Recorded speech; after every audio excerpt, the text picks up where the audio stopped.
Bonjour à tous, soyez bienvenus à notre paroisse invisible, traçons selon le signe de la croix, car c'est Dieu qui nous rassemble, au nom du Père, du Fils et du Saint-Esprit. Amen. Prions pour nos frères et sœurs malades.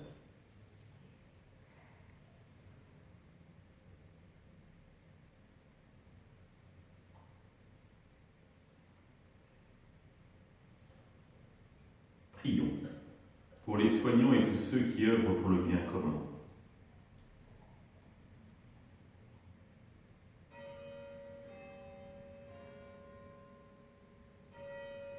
Prions pour ceux qui en angoissent la solitude, que l'Esprit Saint vienne les visiter.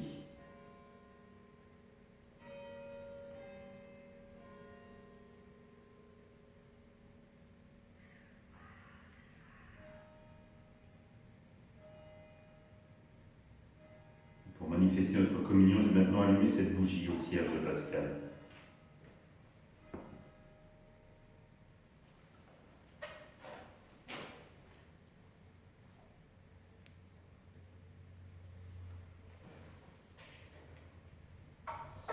Dans l'évangile de Marc, Jésus dit à ses disciples : « Allez dans le monde entier, proclamez l'évangile à toute la création.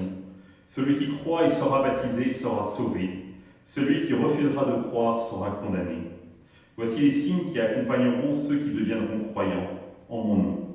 Ils expulseront les démons, ils parleront en langue nouvelle, ils prendront des serpents dans leurs mains, et s'ils boivent un poison mortel, il ne leur fera pas de mal.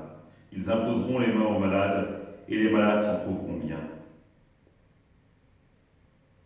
Le Seigneur Jésus, après avoir parlé, fut enlevé au ciel et s'assit à la droite de Dieu.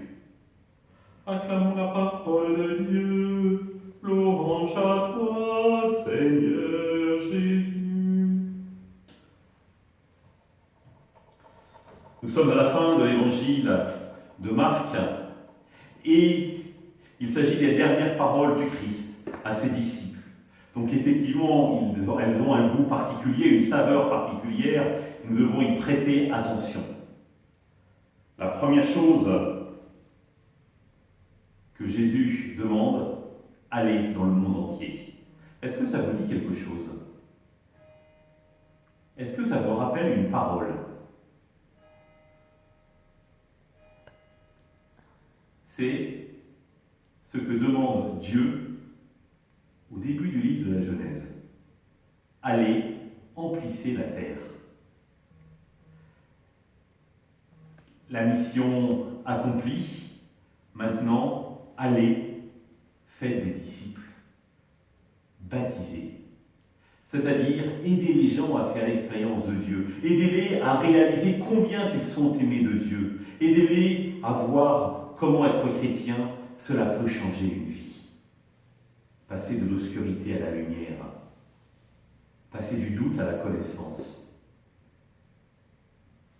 faire l'expérience de Dieu qui vient transformer nos vies.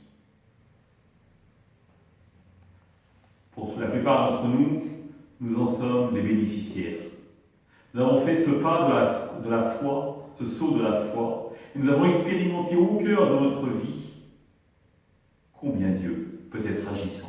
Alors certes, peut-être que nous ne portons pas en main des serpents, peut-être que nous ne mangerons pas des poisons sans s'en sentir mal, mais nous réalisons de manière très profonde combien il vient renouveler toutes choses dans notre vie.